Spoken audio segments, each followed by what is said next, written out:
Намираме се в първият ни оазис. Ето ги нашите момчета, това може би го познавате, е Вовата. Който, добре, той не иска да участва в клипа, но това е оазис в средата на пустинята. Погледнете как изглежда, това е смисъл като от приказките. Вчера нашия приятел пристигна тук в Вовата и утре ще ходим да видим рисунките Назка. И всъщност какво можеш да правиш в пустинята? Можеш, като онзи човек е там, да се разхождаш нависоко, да стигнеш чак догоре и да се спускаш с борд, т.е. ще правим сендбординг малко по-късно днеска по залез. И също така може да караме джипчета, бъгита, не знам как се казва, офроуд нещо. Така, аз съм тук на една палма. Хора, много е красиво, много е красиво. Ние трябва да ви кажа, че не сме влогвали от 2 седмици. Една от причините е, че просто ни отне адски много време да стигнем до тук. Вече пътувахме от Вилкабамба в Еквадор. Първо 12 часа, спахме на едно място, после пътувахме още 22 часа, после аз имах хранително натравяне и останахме 2 дни в Лима в Перу и сега пътувахме още 5 часа до тук. Много се радваме, че вече сме на място, на което може да се насладим наистина, защото по пътя нямаше много красиви места. Вие какво мислите за пустинята в Перу? Какво мисля за пустинята? Точно обсъждахме, че като отидем да караме бъгита, ще сме и там, където ще, както се изрази нашия човек, жегата на жегите. И колко много риби има, гледай, остава мале. Между другото, това зверски много ми прилича на гупи, каквито имах аз в аквариума. Това са най-живородните рибки, развъждат се като... Да не казвам като какво се развъжда, че ще е малко расистко. Ние също сме от 3-4 дена в Перу вече, само че това бяха едни доста мъчителни 3-4 дни, в които бяха 2 града. Столицата Лима и едно малко градче Хаен. И мога да кажа, че просто нямахме търпение да се озовем на такова място. И тя подхожда на Вовата. Единственото досадно нещо за сега, ние буквално ставаме от закуската и тръгваме да се разхождаме. И то е супер приятно. Един такъв свеж полъх от водата, от палмите. Тъкмо си казваме колко е спокойно и виждаме как буквално на всеки 5 метра те заговаря някой и иска да ти продава екскурзии до Назка, тук бъгита, работи и ние сме такива, благодарим, няма нужда. И те не те остават обаче. Когато влязохме в Перу, между другото от Еквадор, думите на Лекси бяха мале, аз не бях готова да се върна в Индия. Наистина завалявахме голяма разлика между Колумбия, Еквадор и Перу. В момента, в който влязохме тук, навсякъде имаше рикши, тук-туци, което не бяхме свикнали да го виждаме в Южна Америка и хората се държат малко по-различно. В смисъл, малко по-ти влизат в личното пространство, не се съобразяват толкова. Поне за сега да е. Да видим на там как ще бъде. В Колумбия, Еквадор беше доста по-цивилизовано някак. И... Аз наистина имам чувство, че сме в някакъв филм такъв. Ако някой се чуи дали може да се влиза вътре, аз винаги си задам такива въпроси, като видя воден басейн и всеки път съм супер разочарован, че почти никъде не дава да се плува. Това е причината според вас, да не се влиза тук. Замърсява. Има пирани. В Боливия видях, че може да плуваме с пирани. Има така активност. Страшно. Какви палми огромни. Мале, много яко. Какво вие сега ще ходите на бъгита? Отиваме на бъгите, да. Мале, това смело мога да кажа, че е първият ни хубав ден в Перу, нали? Но, да. В смисъл, буквално да... Да, много странно, че пристигнахме. Аз дали не си представих, че ако има оазис, всъщност ще има хотели покрай него. Това е газарски оазис, затова. Да, колко ли оазис има по света като цяло? Айде ще го проверим и ще го сложим като информация. Може да ви питате, стани богат такъв въпрос някой ден, кой знае. Тук имаме Хосе Торибо Поло. Не знам кой е този господин, но изглежда мъдър.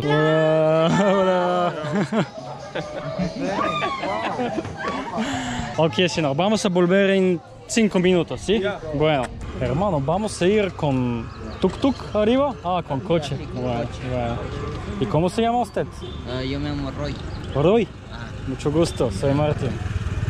Vladimir. Активност номер 1. Бъгита. Gracias. Take it easy, take it easy.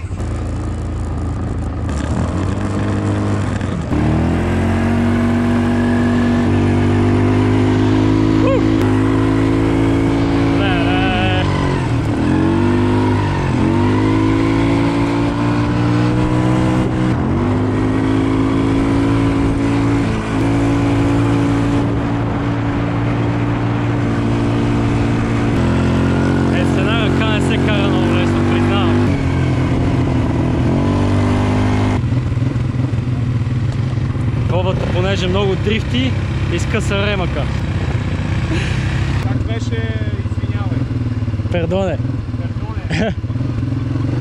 I didn't know. Абе, споко не се обяснявай. Кейси. Добре дошъл при мен, Кейси.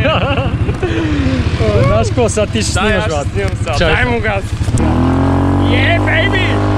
Много си тежо, бе. Не, бе. Кажи ме, бате.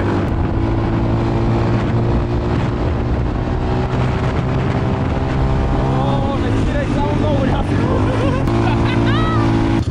Бати яко. Disculpa, no podemos driftar? Podemos driftar? No? Podemos driftar. Дали има такъв глагол, не знам изобщо. Добре, продължаваме. Вин Дизел, по-спокойно. Този път.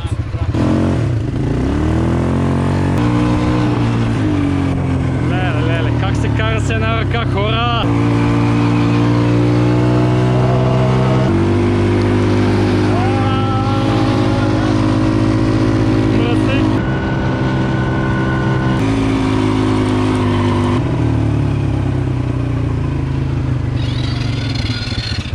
Пак ли бе, Вова? Батери? Добре дошъл, мой тъмче, айде. Заповядай. Аз не искам да се качвам от трето, ме е срам, бате, аз съм чупих бъгите. Чо, ще взема по-добре не давай спирачки въобще.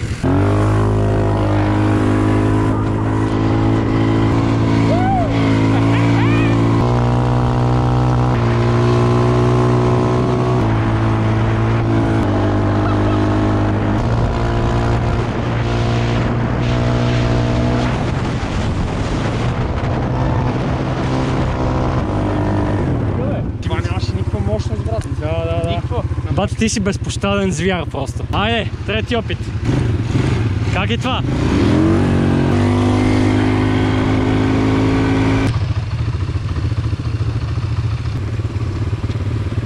Ако някога сте се чули как изглежда нагледно понятието мръсна жега, ето го. Няма душа.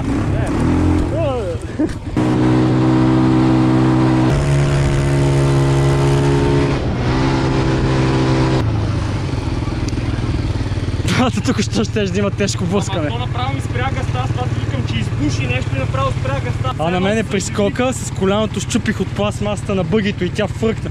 И аз си поглеждам и като се обърна, гледам, че ще се блъсна в тебе. Грасия, сермано. Апре си умучил. Добре беше. Не, беше готино, ама след първото бъги аз вече... Яле, колко е жега, като не караме. Не знам как успях да спра, защото виждах как се блъскам вече в тебе, честно. Señor, ¿tiene cámara? Си камера. ¿Quieres tocar? ¿Te gusta? Sí. Me llamo Keidan Yolnesuma de Tuchuya. Soy de Perú. Не я знам.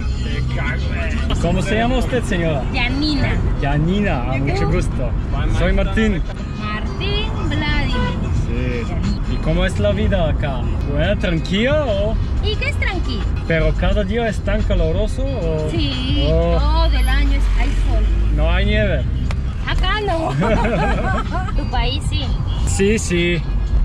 Tenemos 4 estaciones y en invierno hace nieve, sí. Добре, ние сме пълни туристи, събираме се в момента, отиваме на сендбординг. Вовата так му каза какво беше. No Nintendo.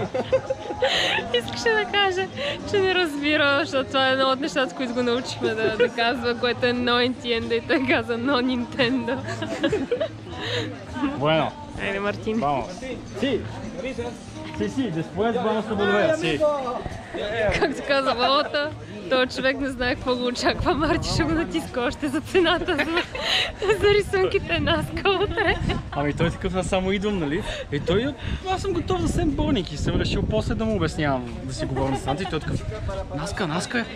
Пресо му и bueno. Всъщност цената за сендбординга мисля, че е около $8 на човек, като те ще ни закарат догоре с едно нещо, сега ще го видите, което е малко екстремно и много добра цена. Това е преживяване, което не може да ти се случи на много места, освен в пустинята. Вау! Добре, ще сехме вода. Това е велико обаче. Абе, дали да не се събуне Еха, не бе.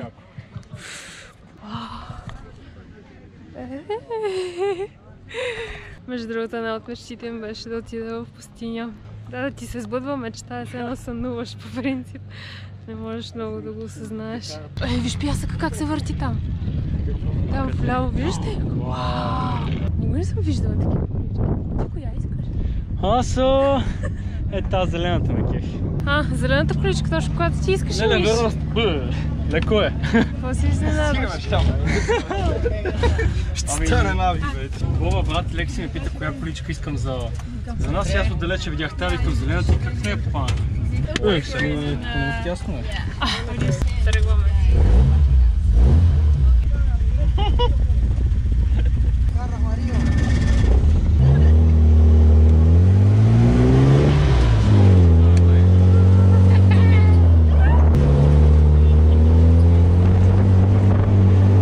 Това е доста мощно, брат. Да, Криста Коля.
И то най-якото, че беше неочаквано, смисъл е гати адреналина, направо от какви дюни слизахме надолу.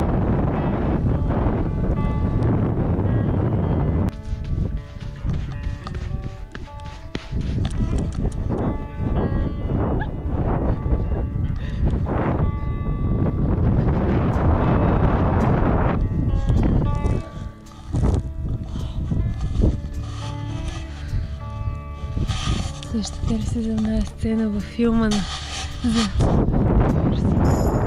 където те са в пустинята? Направо чувам песента си. This is the end, beautiful friend. This is the end, my only friend, the end of our elaborate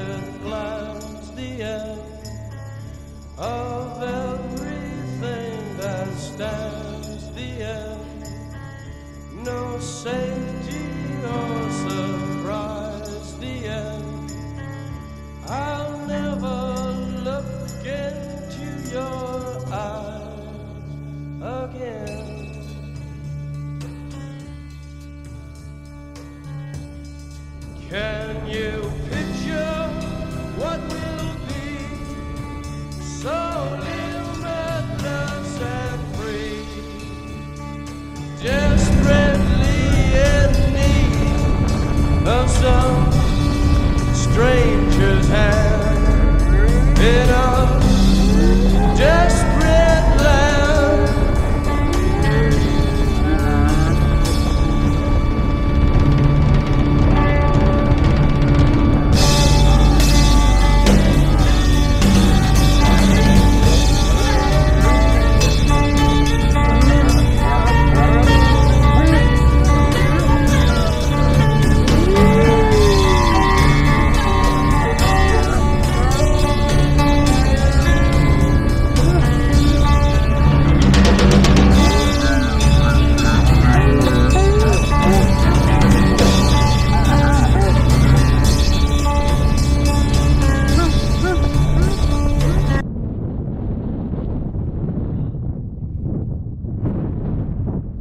Съм благодарна в този момент.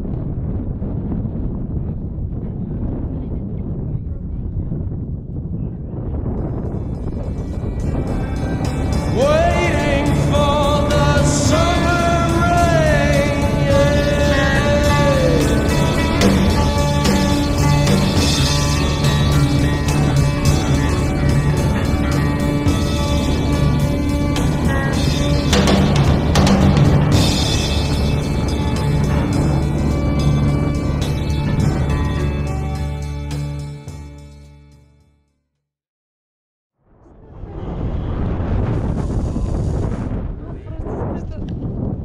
Тихо! Виж какво направи, колко е добро. Си. Ще се продава.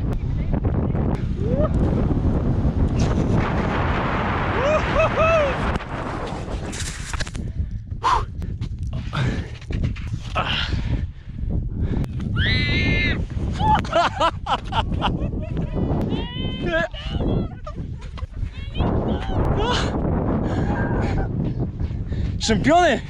Две думи за вас. Just slide. Добре, след първото успешно спускане отиваме на друга писта. Черна. Добре, не е толкова.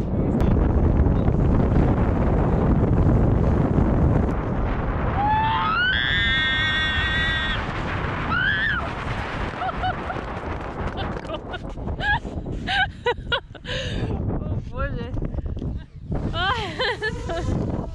Ей, слънцето колко яко заляза.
Добро утро!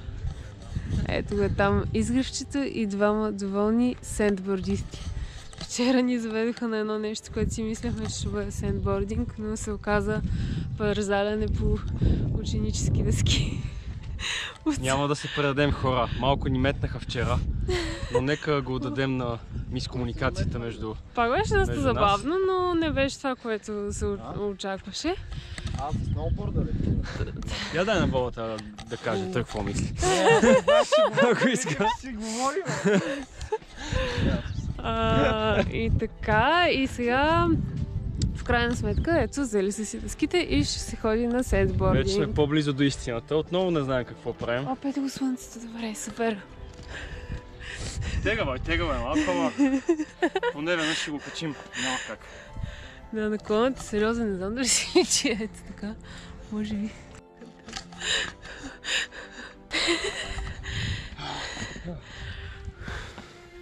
Его ли? Супер тук. Да. Как ще го качим повторно, обаче не знам. Добре. Ще се спускаме към оазис този път. Уникално. Да? Хора, няма да лъжем. В момент, в който си изправих, малко ме хвана шубето. До сега бях супер ентусиазиран и се осъзнах, че аз изобщо не умея да карам дори сноуборд. Какъв сандборд? Ама, тръгвам добре. С левия крак напред, нали?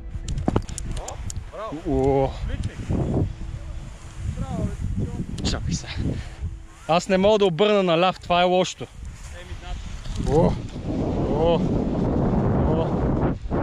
Добре, случва се нещо.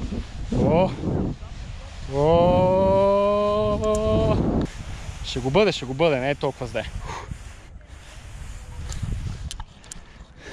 Това беше.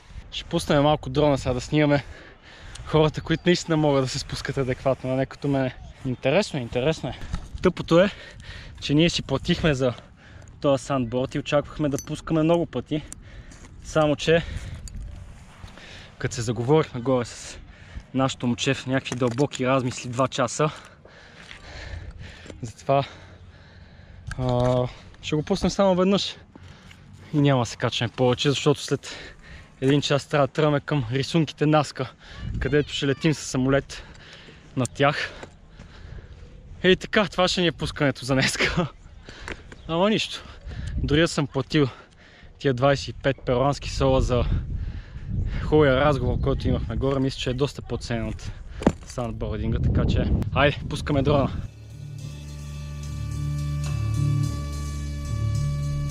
This is the end, beautiful friend. This is the end, my only friend. The end. It hurts to set you free, but you'll never follow